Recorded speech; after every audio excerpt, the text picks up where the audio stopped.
So when I'm trying to explain to people that healing trauma can take an awful lot of time, they're like, yeah, right, whatever. And then, of course, it's like, well, why do I keep going back to like when I was 16, when, my mother did X, Y, Z?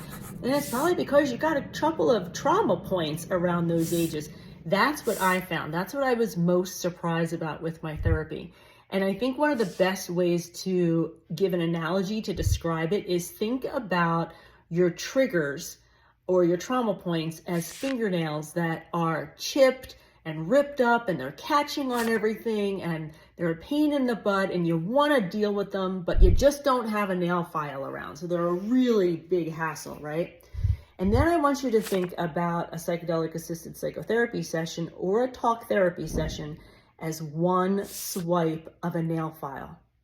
And you have no idea which finger is going to get the nail file treatment. That's what I found. I found that some journeys I dealt with the 5-year-old, the 16-year-old, and 24-year-old. Other journeys I dealt with the 3-year-old, the 46-year-old, and then back to the 5-year-old.